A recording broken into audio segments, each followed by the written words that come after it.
تیزی سے مدینہ کی سرحدوں کی طرف بھاگ رہے ہیں اور دل مسجد النبی میں اٹک چکا ہے. کہا جتنی تیزی سے گیا دگنی تیزی سے واپس آیا. آقا نے کہا تجھے تو آزاد کر دیا تھا. کہا بنا بنا کے چھوڑ دیا. کیا اسیری ہے, کیا رہائی ہے. دنیا میں کوئی خوبصورت ایسا بھی آیا ہے کہ جس کو چہرے کو دیکھ کر لوگ اپنے دین کو تبدیل کر لیں. یہ آقا کا حسن ہے, ظاہری مقام و مرتبہ ہے. لیکن اس ظاہری مقام و مرتبے کی بھی اگر بات کریں, پورے مسلمان امت کا عقیدہ رسول اللہ سب سے خوبصورت.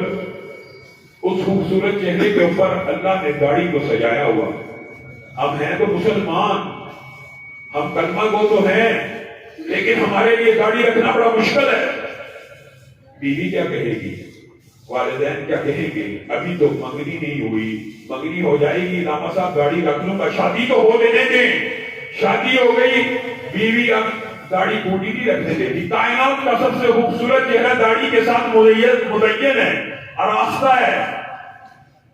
اور تیرا عقیدہ بھی یہی ہے, تو پھر تیرے عقیدے میں کچھ نہ کچھ کھوٹ ہے, تیرے عقیدے میں کچھ نہ کچھ نفاق ہے. کہ تو منہ سے تو یہ کہتا ہے کہ واقعی رسول اللہ صلی اللہ علیہ وسلم سب سے خوبصورت ہے, لیکن عمل کرتے ہوئے تیرا جی گھبراتا ہے.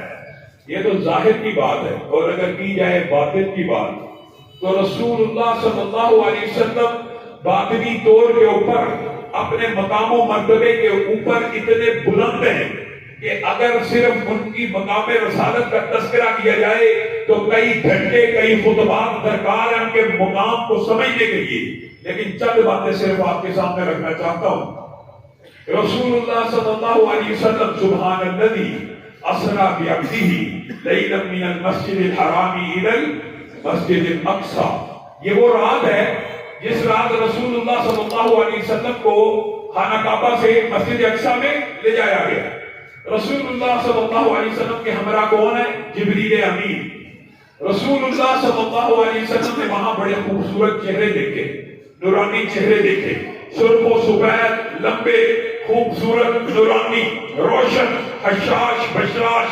رسول اللہ صلی اللہ علیہ وسلم نے جبریل امین سے پوچھا یہ کون لوگ آئے؟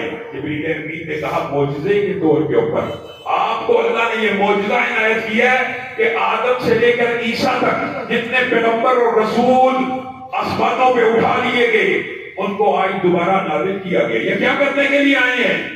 یہ نماز کو ادا کرنے کے لیے آئے ہیں. یہ نماز ادا کیوں نہیں کر رہے ہیں جبریل؟ ان کو اپنے امام کا انتظار ہے. اے جبریل ان کا امام کون ہے؟ اس وقت جبریل امین نے نبی کریم کے شانہ اقدس کے اوپر اپنے ہاتھوں کو رکھا اور 1,00,000 سے زائد کم و بیش انبیاء کے مصلی امامت میں کھڑا کر دیا. مقام و مرتبہ اگر کسی نے سمجھنا ہو ایک حدیث ہی کافی ہے, لیکن ایک تحیلاتی حدیث بھی موجود ہے.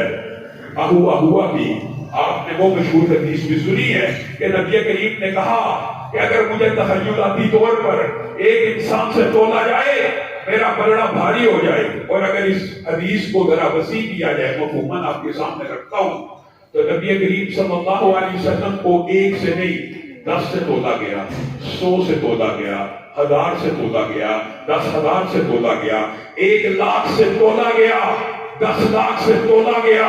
میرے نبی کا پلڑا بھاری ہو گیا. فرشتوں نے آپس میں مشورہ کیا, ہوا کیا یہ وہی ہے؟ ہاں یہ وہی ہے. اس کے مقام کا بڑا چرچا ہے, اس کی بڑی شان ہے, اس کا بڑا مقام ہے. یہ 1-2 کروڑ سے نہیں 10 کروڑ سے تولا جائے, 1 ارب سے تولا جائے, 5 ارب سے تولا جائے, میرے نبی کو عالم تخیلات میں 5 ارب انسانوں سے تولا گیا, میرے نبی کا پلڑا بھاری ہو گیا. انہوں نے کہا 5 ارب سے کیا تولنا, 10 ارب سے کیا تولنا, ایک پلڑے میں پوری انسانیت کو ڈالا جائے, دوسرے پلڑے میں تنہا آمینہ کے لال کو ڈالا جائے. اور میرے بھائیوں رکو, سوچو, میں دعوت فکر دیتا ہوں اپنے بریلوی بھائیوں کو, دیوبندی بھائیوں کو, ایک پلڑے میں عقیدہ تمہارا بھی یہی, عقیدہ میرا بھی یہی, ایک پلڑے میں آمینہ کے لال ہیں اور دوسرے پلڑے میں پوری انسانیت ہے. یہاں پہ رکیے, انسانوں میں سارے نبی بھی شامل ہیں, ہر نبی کے صحابی بھی شامل ہیں، ہر امت کے شہید بھی شامل ہیں، ہر امت کے اولیاء بھی شامل ہیں۔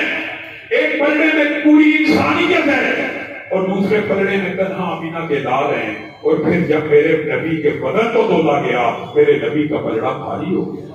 پوری انسانیت سے بھی بھاری، پوری دنیا کا سب سے متقی انسان، پوری کائنات کے اندر یہ شرف، یہ فضیلت، یہ اعزاز حاصل کرنے والا کہ پوری عالم انسانیت اس قیامت کے دن جس دن پریشان ہوگی، یوم یفر المرء من اخیہ وامہ وابیہ وصاحبتہ وبنیہ، ہر کوئی دوسرے سے بھاگ رہا ہوگا، میری نیکی نہ مانگ لے، اس سے کوئی حق نہ مانگ لے، اس سے کچھ طلب نہ کر لے، میں نے زندگی میں کوئی حق تلفی کی ہو مجھ سے پوچھ نہ لے۔ باپ بیٹے سے، بیٹا باپ سے چھپ رہا ہوگا، ایک دوسرے کی حق تلفی سامنے نہ آ جائے، ایک ایک نیکی کا سوال نہ کر دیا جائے۔ اس سخت اور شدت کے دن میں جب پسینوں کے اندر انسان اپنے ہی پسینے کے اندر غوطے کھا رہا ہوگا، اس سختی کے دن جس دن انسان نشے کے عالم میں ہوگا، وَتَرَى النَّاسَ سُقَارَىٰ وَمَا هُمْ بِسُقَارَىٰ، وہ نشانی ہوگا اللہ کا عذاب، اللہ کی دہشت، اللہ کا خوف، اللہ کے سامنے کھڑے ہونے کا جو اس وقت کیفیت داری ہوگی، انسان ہڑبڑا اٹھیں گے۔ لیکن اس عالم میں بھی اس نبی کا مقام و مرتبہ کیا ہوگا؟ سارے باپ آدم کے پاس جائیں گے۔ اب تو جنت جہنم کی بات تو دور کی ہے، بابا آدم آپ ہی کے بچے ہیں، آپ ہی کی اولاد ہے، جنت جہنم کا فیصلہ تو بات کا ہے۔ اللہ کے لیے حساب کتاب ہی شروع کرا دیجیے، کچھ گھبراہٹ میں کمی ہو جائے، کچھ سکون ہو جائے، کوئی لائن لگ جائے، حساب کتاب شروع ہی ہو جائے۔ اس وقت بھی اگر اعزاز حاصل ہوگا تو نبی یہ محترم کو ہوگا، آدم سے نوح کے پاس، نوح سے ابراہیم کے پاس، ابراہیم سے موسیٰ، موسیٰ سے عیسیٰ، بخاری شریف کی طویل حدیث، عیسیٰ سے نبی کریم کی بارگاہ میں پیش ہوں گے اور نبی کریم کہیں گے ہاں یہ میرا ہی مقام و مرتبہ ہے کہ میرے کہنے پہ، میری سفارش پہ حساب کتاب شروع ہوگا، جنت کی طرف بھی قدم اٹھا رہے ہوں گے، یہ تیرے نبی کا، یہ میرے نبی کا مقام و مرتبہ ہے۔ جنت کے دروگے کو کہیں گے دروازہ کھول دیجیے، میرا نام محمد ہے۔ جنت کا دروگا صلی اللہ علیہ وسلم آگے سے جو جواب دے گا وہ آپ کے اور میرے نبی کا مقام و مرتبہ ہے۔ اسی کو سمجھنے کی ضرورت ہے اور اسی سے ہم نے ایک نتیجہ حاصل کرنا ہے۔ وہ جنت کا دروگا کہے گا ہاں، جب سے اللہ رب العزت نے جنت کو قائم کیا، اس کے دروازے بنائے، اس کی کنجیاں بنائی، مفہوم آپ کے سامنے رکھ رہا ہوں، جب سے یہ جنت قائم ہوئی ہے، اس کے دروازے بنے ہیں، اس کے تالے لگے ہیں، اس کی کنجیاں بنی ہیں، مجھے یہ آرڈر کیا گیا ہے، مجھ پہ یہ حکم چلایا گیا ہے کہ اس وقت تک اس کے دروازوں کو نہیں کھولنا جب تک ایک آنے والا آ کے یہ نہ کہے میرا نام محمد ہے۔ یہ تمہارے نبی کا مقام و مرتبہ ہے۔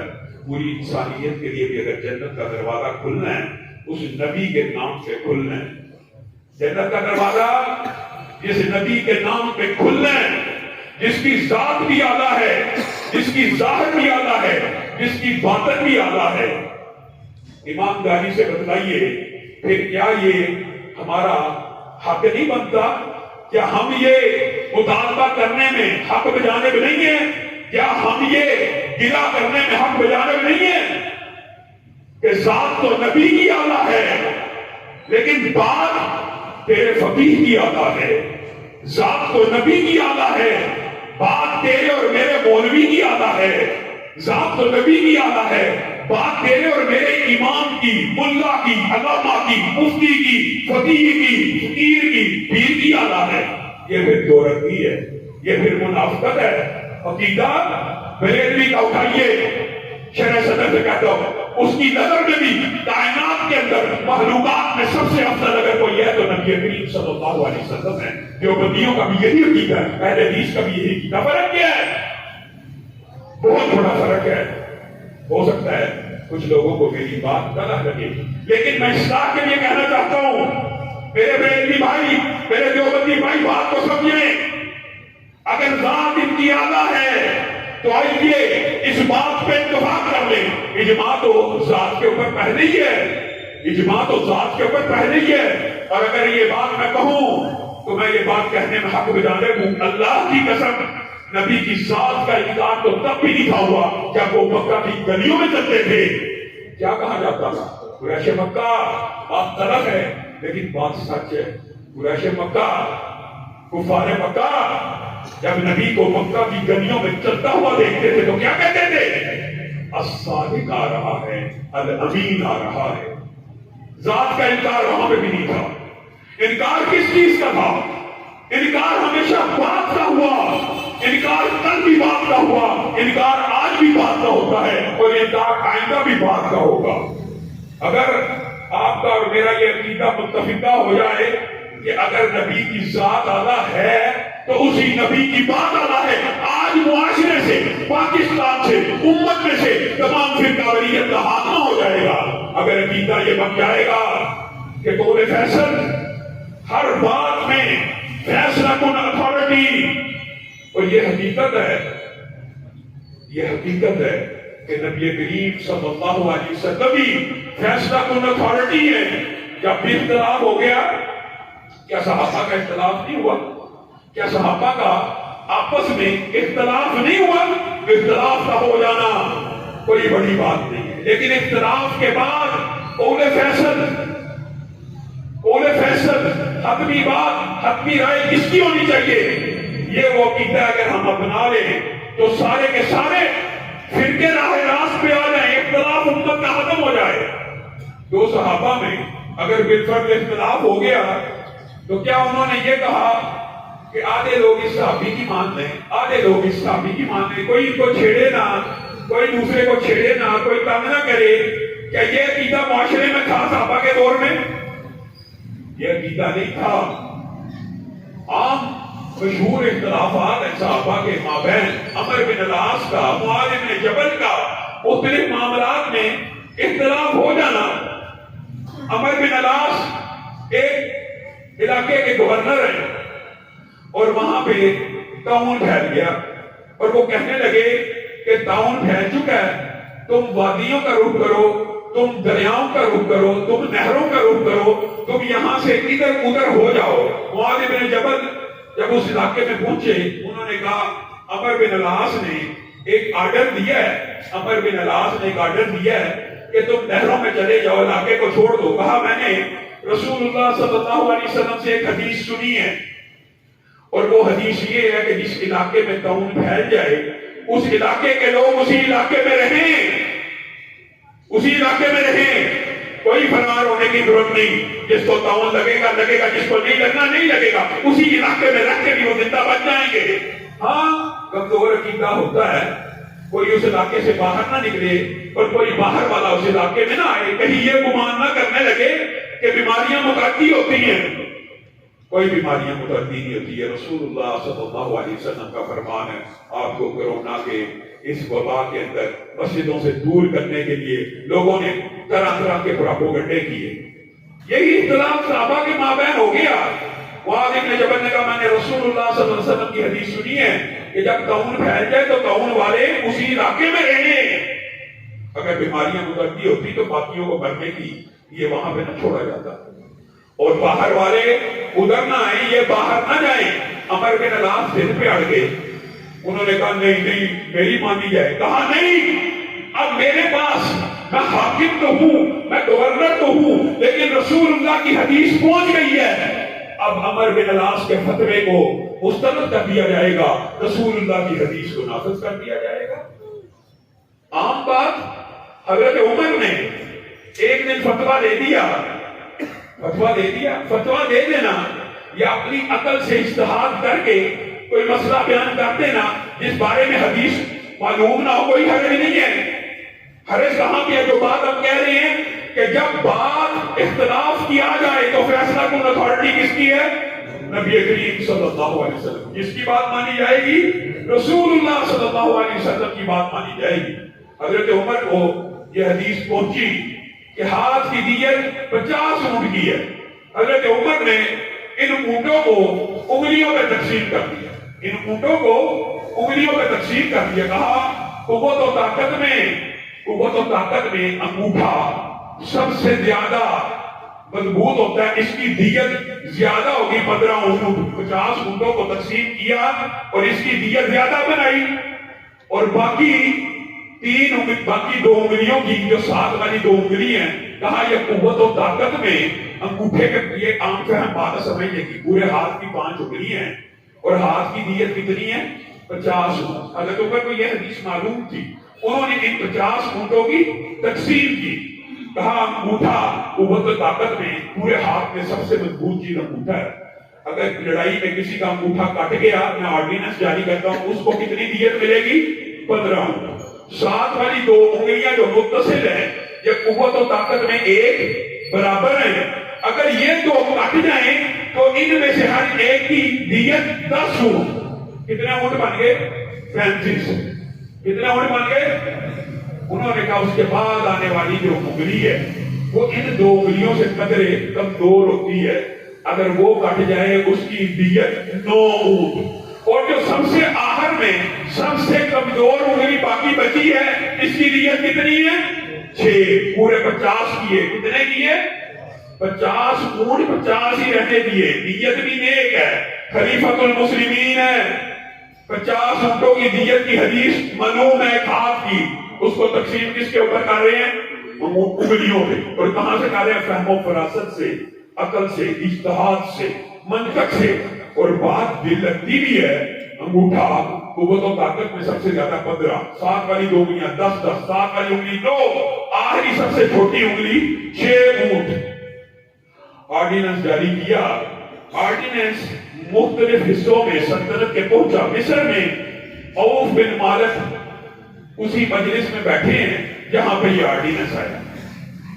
اب قاضی آرڈیننس پڑھ رہا ہے گورنر آرڈیننس پڑھ رہا ہے. عوف بن مالک آرڈیننس سن رہے ہیں. اچھا عمر نے یہ فیصلہ کیا. اچھا آپ رکیے مجھے عمر سے ایک کام ہے. اگر اس دوران کوئی انگلی کٹ گئی کوئی انگلی کسی کی کٹ گئی تو آپ نے عمر کا یہ فتویٰ لاگو نہیں کرنا. آپ نے ذرا رکنا ہے. عوف بن مالک نے وہاں سے گھوڑا دلایا زین کو گھوڑے کی پشت پہ رکھا. یہ ہے وہ صحابہ جنہوں نے دین کے اوپر عمل کر کے دکھایا. اور اگر اختلاف ہوا تو قول فیصل رسول اللہ صلی اللہ علیہ وسلم کی ذات کو مانا.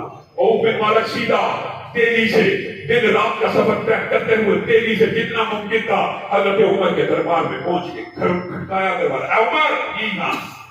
عوف بن مالک جی آئیے. آپ نے آرڈیننس جاری کیا ہے.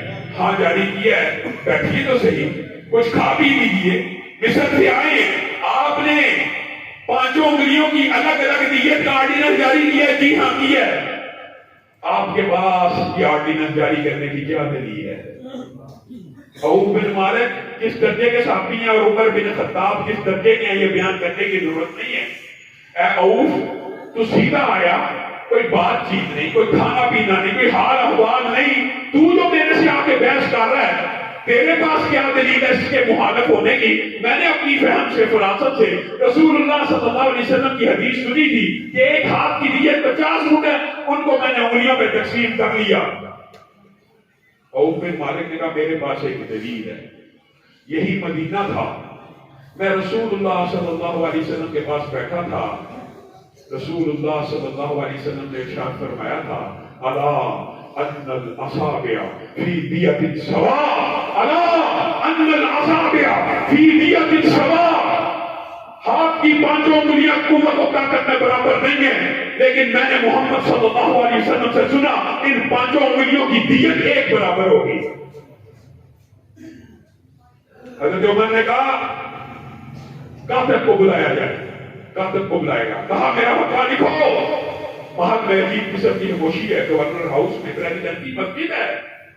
عجیب قسم کی کیفیت ہے پوری مسجد کے اوپر کہ عمر اپنا فتویٰ پھر لکھوا رہا ہے. کہا پورا کا پورا فتویٰ لکھو. دوبارہ لکھو. 15 اونٹوں کا 10 اونٹوں کا 9 اونٹوں کا 6 اونٹوں کا لکھو.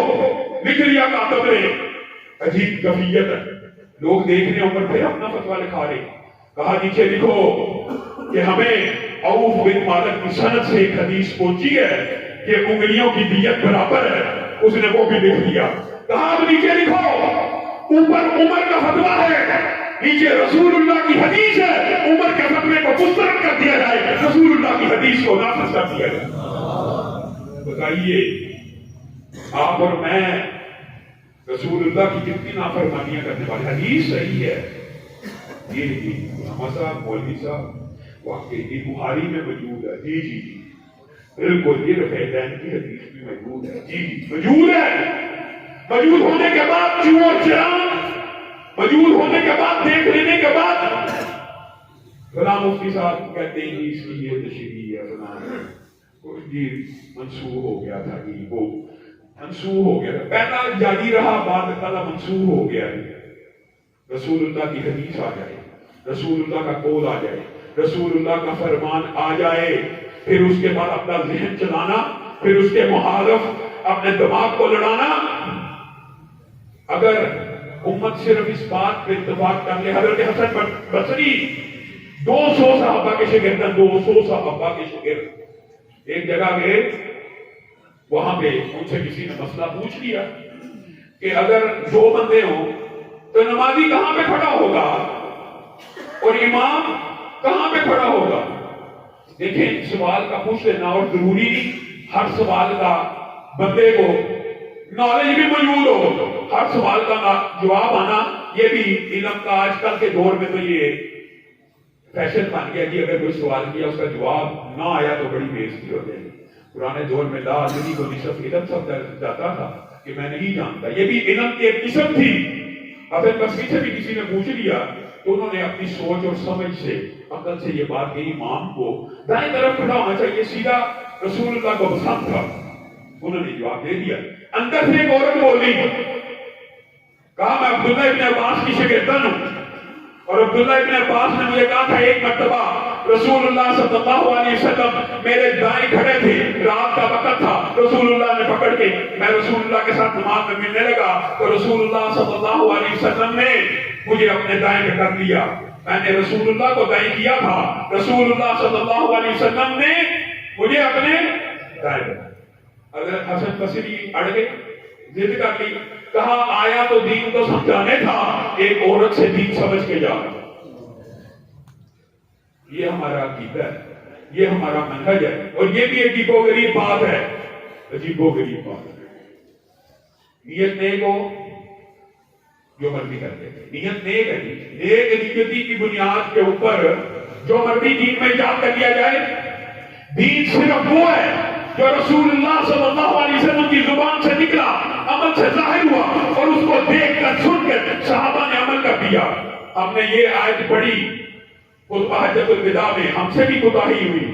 آپ کو یہ بات تو سمجھائی کہ دین خطبہ حجۃ الوداع میں مکمل ہو گیا, اور رسول اللہ صلی اللہ علیہ وسلم نے یہ تو کہا تھا کہ میں تمہیں گواہ بناتا ہوں کیا دین مکمل ہو گیا. تو صحابہ نے کیا کہا تھا کہ بے شک آپ نے دین پورے کا پورا پہنچا دیا.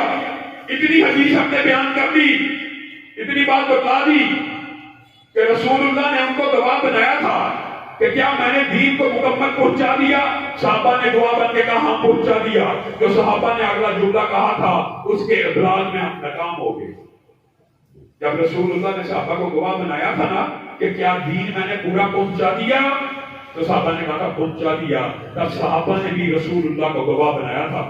اے اللہ کے رسول, پھر آپ بھی گواہ رہیے, جو دین آپ نے پورا ہم تک پہنچایا ہم نے اس کے اوپر پورے کا پورا عمل کر کے بھی دکھا دیا. گویا دین صرف نبی کے اقوال اور افعال اور عادات سے جو ظاہر ہو, یا وہ جس کے اوپر صحابہ نے عمل کر کے دکھا دیا ہو. دین صرف اس چیز کا نام, دین اس کے علاوہ کسی چیز کا نام نہیں, کسی تیسری چیز کا بھی نام نہیں ہے, دوسری تیسری کسی چوتھی چیز کا نام نہیں ہے. دین کیا ہے؟ دین یہ ہے جو نبی کی زبان سے نکل جائے, اور اس کی اس قدر اہمیت ہے کہ ایک شخص نبی کریم صلی اللہ علیہ وسلم کی مجلس میں آیا اور آ کے کہنے لگا کہ اللہ کے رسول ما هو الایمان, ما هو الاسلام, ما هو الاحسان. آگے سوال پوچھنے لگا اور رسول اللہ صلی اللہ علیہ وسلم اس کو جواب دینے لگے. پھر عجیب واقعہ یہ ہوا کہ رسول اللہ سے سوال کرتا ہے اور رسول اللہ صلی اللہ علیہ وسلم اس کو جواب دیتے ہیں, جبکہ سوال کرنے کا مقصد یہ ہوتا ہے کہ مجھے علم نہیں, آپ بتلا دیجیے. لیکن جب رسول اللہ جواب دیتے ہیں تو کہتے صدقتا, آپ نے درست فرمایا, آپ نے درست فرمایا. یعنی کل سوال رہے, سوال اس لیے کیا جاتا مجھے علم نہیں, سوال تو کہا کہ علم نہیں ہے, اور جب رسول اللہ جواب دے دیتے ہیں تو کہتا آپ نے سچ کہا. اس کا مطلب اس کو علم بھی تھا. یعنی رسول اللہ سے پوچھ تو سوال رہا ہے لیکن بعد میں تصدیق کر رہا ہے. یہ عجیب و غریب ماجرا صحابہ سے رہا نہ گیا, چلا گیا. تو نبی کریم صلی اللہ علیہ وسلم نے صحابہ کو کہا پتا کیا معاملہ تھا؟ معاملہ کچھ تھا. صحابہ نے کیا معاملہ تھا؟ کہا یہ کوئی عام بندہ نہیں تھا. اچھا یہ کون تھا؟ یہ آسمان سے اللہ نے جبریل امین کو نازل کیا, تم کو تمہارا دین سمجھا کے گیا. سبحان اللہ, تم کو تمہارا دین سمجھا کے گیا. آئیے دین کیا ہے, دین کو سیکھیے. دین کیا ہے؟ اس حدیث کے اندر پورے کا پورا دین ہے. نبی کریم کہہ رہی ہیں یہ آیا ہے اور تمہیں تمہارا دین بتلا کے چلا گیا. اس جواب کے اندر پورے کا پورا دین پوشیدہ ہے. وہ کیا ہے؟ وہ بات یہ ہے کہ اگر رسول اللہ صلی اللہ علیہ وسلم کی مثال دے رہا ہوں, ایسے تو حدیث تقریری بھی قابل حجت ہوتی ہے اور حدیث ہی ہوتی ہے, لیکن دین کو سمجھانے کے لیے, آسان کرنے کے لیے, رہتی امت تک کوئی مغالطہ نہ رہے, اس کو بیان کرنے کے لیے رسول اللہ نے یہ انداز اپنایا اور اللہ تعالیٰ نے بھی یہ انداز اپنایا. اگر جبریل امین آتے آسمان سے اور رسول اللہ صحابہ کو کہتے تھے کہ آسمان سے جبریل امین آئے ہیں, یہ آپ سے چند باتیں کرنا چاہتے ہیں, آپ ان کی باتیں سن لیں, تو بات مکمل تھی. لیکن ہوا کیا؟ سوال جبریل نے کیے, جواب کس نے دیے؟ رسول اللہ صلی اللہ علیہ وسلم نے. گویا آپ کو اور مجھے, پوری امت کو قیامت تک کا دین یہ سمجھانا تھا کہ دین صرف اس چیز کا نام ہے جو بات رسول اللہ کی زبان سے نکل جائے. بعض لوگوں نے عبداللہ بن عمر بن العاص کو بھی یہ مبادلہ ڈال دیا تھا کہ رسول اللہ ہی بشر, رسول اللہ بشر ہیں, یتکلم فی الغضب والرضا. رسول اللہ کبھی غصے میں ہوتے ہیں اور کبھی خوشی میں ہوتے ہیں.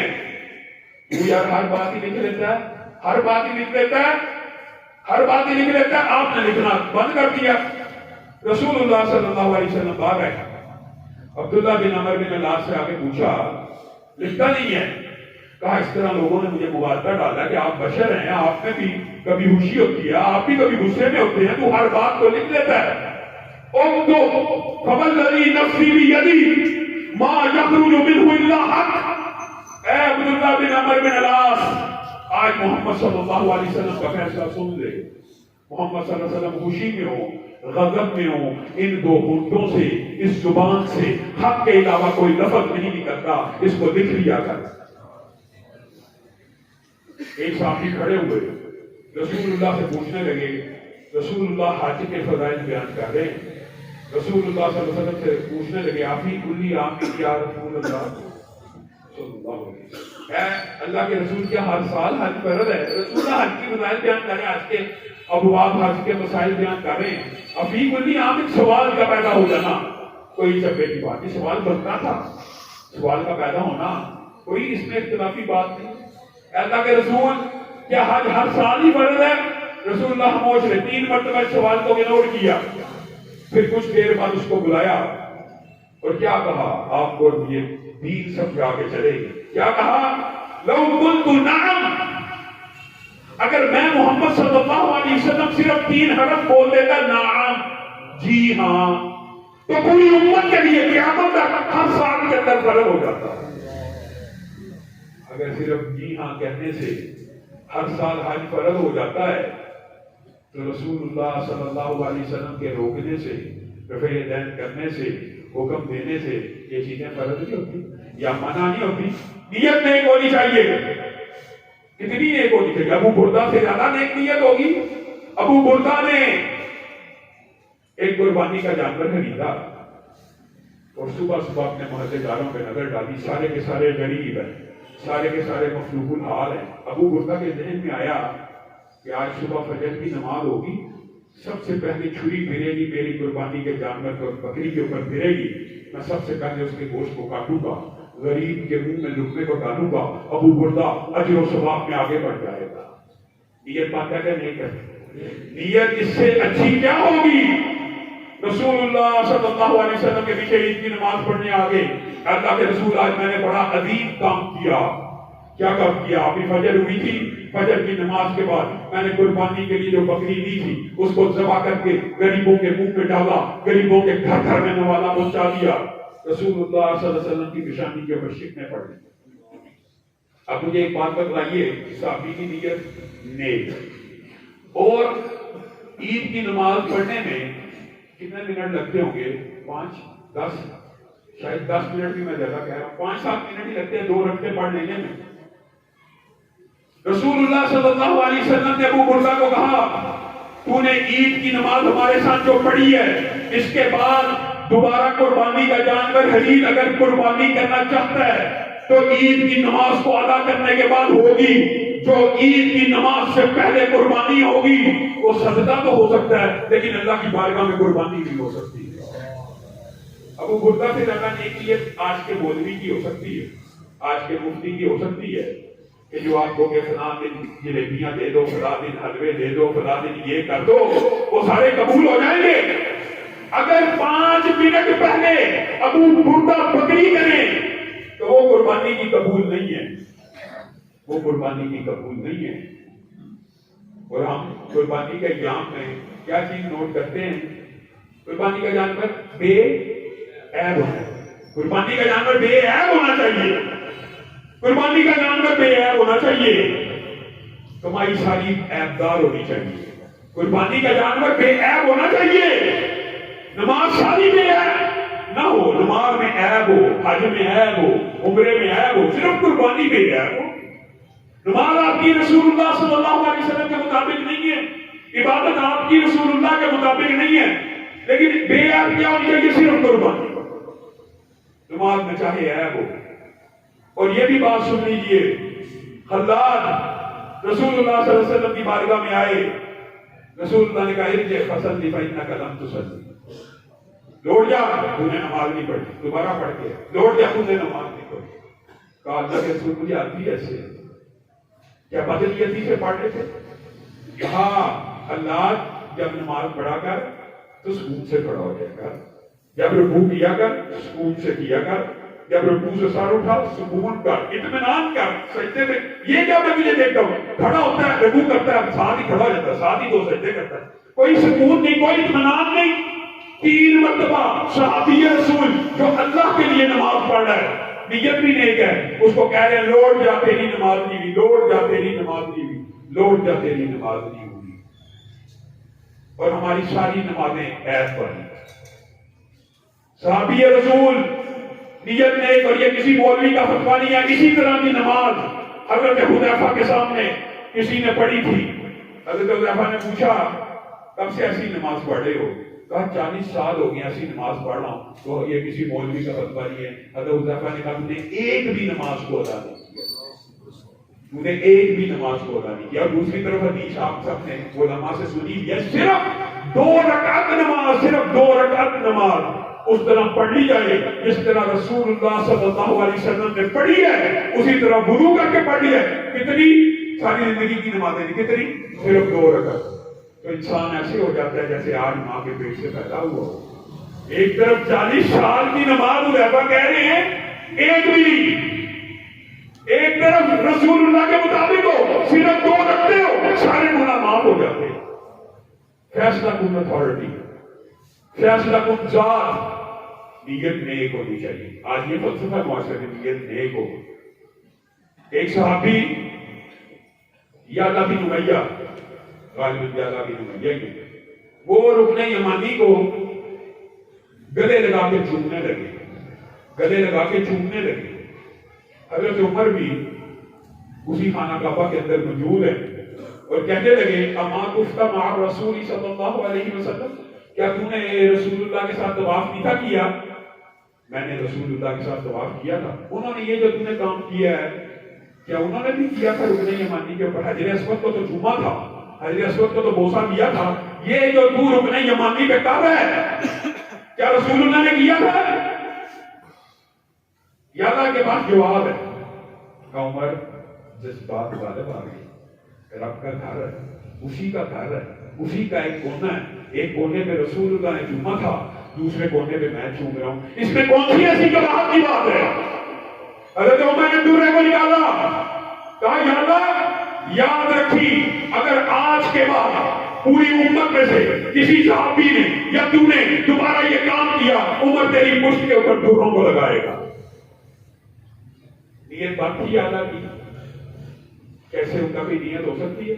جذبات غالب آ گئی، انسان بے قرار ہو گیا، رب کی محبت آ گئی۔ اس سے بڑی نیت عمل وہی قابل قبول ہے جس کے اوپر مہر نبوت ہے۔ حضرت ابوبکر کے دور میں بھی ایسا واقعہ ملتا جلتا موجود ہے۔ ایک بندہ آ کے کہنے لگا لبیک اللہم لبیک، ہم کہتے ہیں لبیک یا ذا المعارج، لبیک یا ذا المعارج۔ بتائیے یہ اللہ کی کتنی عظیم صفت ہے۔ اے اونچائیوں والے، اے بلندیوں والے، میں حاضر ہوا۔ لبیک اللہم لبیک، اے اللہ میں حاضر ہوا۔ کتنا کو فرق ہے؟ حضرت ابوبکر نے کہا کیا یہ تلبیہ کے الفاظ رسول اللہ سے تو نے سنے ہیں؟ کہا میں نے رسول اللہ سے تو نہیں سنے۔ تو حضرت ابوبکر نے کہا پھر رک جا، پھر رک جا، یہ نہ سمجھی کہ تو نیکی کو پا رہا ہے، اگر تو یہ کام کرے گا ابوبکر تجھے روکے گا بھی اور ٹوکے گا بھی۔ حضرت عمر نے، یہ واقعات متعدد ہے جو حدیث کی اہمیت کے اوپر دلالت کرتے ہیں۔ حضرت عمر نے ایمانداری سے بتائیے کتنی عمدہ نیت سے حجت مکہ میں پابندی کو لگایا تھا۔ اس سے عمدہ کوئی نیت ہے؟ حضرت عمر نے خانہ کعبہ کو ویران پایا تو آپ کے ذہن میں یہ آئیڈیا آیا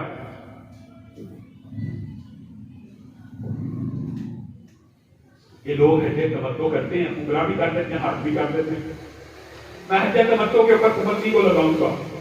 اس سے کیا ہوگا؟ لوگ پورا سال عمرہ کریں گے اور حج تمتع کے اوپر پابندی ہوگی تو حج کے ساتھ عمرہ نہیں کیا کریں گے، پورے کا پورا سال خانہ کعبہ آباد ہو جائے گا۔ اس سے عمدہ کوئی نیت ہو سکتی ہے ایمانداری سے؟ اور نیت کس کی ہے؟ عمر کی، جو خلیفۃ المسلمین ہے، جن کے پاس یہ سند نبوی موجود ہے کہ خلفائے راشدین کی اتباع ہونی چاہیے، یہ سند بھی موجود ہے، نیت بھی نیک ہے۔ آرڈیننس جاری کر دیا کہ جو سلطنت کے اندر حج تمتع پہ پابندی ہے آج کے بعد کوئی حج تمتع نہیں کرے گا۔ آرڈیننس جاری کرنے کے بعد گھر آئے، اطلاع ملی آپ کے آرڈیننس کی مخالفت ہوگی، میرے آرڈیننس کی مخالفت ہوگی۔ جی ہاں، کس نے کی ہے؟ آپ کے اپنے بیٹے عبداللہ ابن عمر نے میقات پہ پہنچ کے حج تمتع کے لیے لبیک کہا ہے اور لوگوں کے سامنے کہا ہے اور اعلامیہ کہا ہے میں حج تمتع کا احرام پہننے لگا ہوں۔ پکڑ کے لاؤ، پکڑ کے ہتھیلی لے آئے۔ عبداللہ ابن عمر اپنے باپ سے محبت کرنے والے، اپنے باپ کے فرما بردار، ہمیشہ آئے جھکی ہوئی نظر کے ساتھ آئے، جھکی ہوئی گردن کے ساتھ آئے، جھکڑے ہوئے سینے کے ساتھ آئے۔ آج آ رہے ہیں نظریں بھی اٹھی ہوئی، گردن بھی تلی ہوئی، سینہ بھی چوڑا۔ عمر نے اپنے بیٹے کے بدلتے ہوئے تیوروں کو دیکھ لیا، کہنے لگے کیا بات ہے عبداللہ، آج تیرے تیور بدلے ہوئے ہیں؟ میں عمر نے آرڈیننس جاری کیا ہے اور میرا یہ آرڈیننس تو جانتا ہے کہ میرے خاندان کا کوئی بندہ مخالفت کرے گا اسے دوہرا عذاب دیا جائے گا۔ حضرت عبداللہ ابن عمر نے اس وقت جو عقیدہ بیان کیا وہی میرا اور آپ کا عقیدہ ہے، وہی امت کا رہتی دنیا تک عقیدہ ہونا چاہیے۔ اے میرے باپ، آپ مجھے خود بتلائیے کہ آپ کے فتوے کو مانوں کہ صاحب قبر کی سنت کو مانوں۔ حج تمتع مدینے والے کی سنت ہے میرے باپ، اور میں یہ مدینے والے کی سنت کو زندہ کروں گا۔ حضرت عمر ایک دم سوچ میں پڑ گئے، آنکھوں سے پانی جاری ہو گیا، رونا شروع کر دیا۔ اللہ تیرا شکر ہے تو نے عمر کو ایسا بیٹا دیا کہ عمر اگر ڈگمگا جائے تو پکڑ کے سیدھا کر دے۔ کیا دے دیتے آگے؟ آپ کو حضرت عمر کے حق مہر کا واقعہ بھی معلوم ہے۔ ایک عورت نے بجمے میں کھڑے ہو کے کہا تھا اللہ نے اجازت دی ہے، آپ کیسے روک سکتے ہیں؟ حضرت عمر نے کیا دل کا دی؟ کسی صحابی نے نبی کی حدیث آ جانے کے بعد کبھی چو اور چرا نہیں کی، اور یہ نیت کا فلسفہ، یہ سارے کا سارا باطل فلسفہ، یہ سارے کا سارا فاسد فلسفہ۔ صحابہ حقیقت میں نبی کریم صلی اللہ علیہ وسلم سے اتنا پیار کیا کرتے تھے کہ آپ کی دھوپ کو بھی زمین پہ نہیں پھینکتے تھے، آپ کے وضو کو پانی، آپ کے وضو کے بچے ہوئے پانی کو زمین پہ نہیں پھینکنے دیتے۔ حتیٰ کہ بعض صحابہ سے یہ بات ثابت ہوتی ہے کہ رسول اللہ ایک سفر میں چل رہے ہیں، پیچھے صحابی رک گیا، رسول اللہ نے کہا چلتے کیوں نہیں ہو ساتھ؟ کہا اللہ کے رسول ایک نشیب آیا تھا، ایک فراد آیا تھا، آپ نے اس کو کاپا، میں یہ دیکھنا بھول گیا آپ نے دایاں پہلے رکھا تھا کہ بایاں پہلے۔ صحابہ نے اس طرح نبی کی اتباع کی، اور میں اور آپ نیت اچھی ہو، نیت نیک ہو، نیت میں قصور نہ ہو، دین کے اندر جو مرضی چیز کو ظاہر کرتے ہیں، اللہ رب العزت جو کہا گیا جو سنا گیا اس کو سمجھنے کی توفیق عنایت فرمائے۔ سبحان ربک رب العزت عما یصفون وسلام علی المرسلین والحمد للہ رب العالمین۔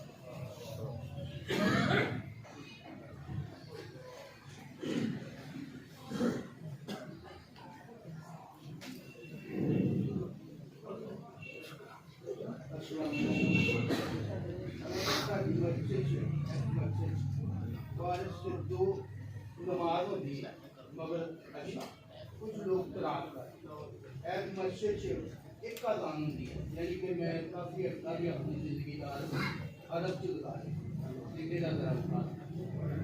کسی مسجد میں دوران بارش اگر مؤذن نماز کے اندر یہ اعلان کرے کہ گھروں میں نماز پڑھ لو، بارش ہے، یہ بھی جائز ہے، اور رسول اللہ صلی اللہ علیہ وسلم سے یہ بات بھی ثابت ہے کہ ایک اذان کے ساتھ اگر مغرب کی نماز میں بارش ہو رہی ہے تو امام چاہے تو وہ عشاء کی نماز ساتھ کروا دے، لیکن بہتر صورتحال یہ ہے کہ عشاء کی نماز کروانے کے باوجود ایک ایسے فرد کو متعین کیا جائے کہ جو بعد میں لوگ عشاء پڑھنے آنا چاہتے ہیں ان کے لیے عشاء کی نماز، یہ بہتر صورتحال ہے، ورنہ امام کو یہ اختیار ہے۔ لیکن ہم یہ سمجھتے ہیں کہ معاشرے کے عرف کے مطابق کئی ایک بندہ جو بارش میں بھی عشاء پڑھنے آ سکتا ہے، اللہ نے اس کو گاڑی دی ہے، صلاحیت دی ہے، اس لیے اس کے لیے اللہ کے امام کا ضرور بندوبست کر دینا چاہیے۔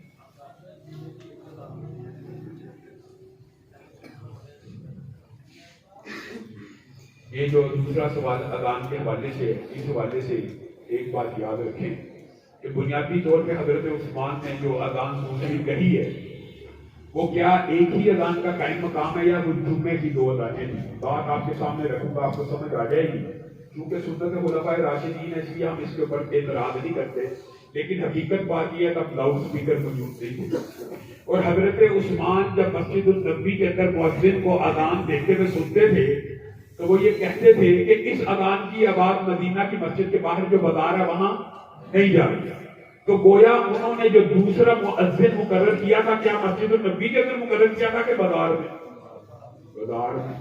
بڑی عام فہم بات ہے، گویا مسجد کے اندر اذان ایک ہی ہوتی تھی، اور جو دوسری اذان تھی مؤذن جو مقرر کیا گیا تھا وہ کہاں کیا گیا تھا؟ بازار میں۔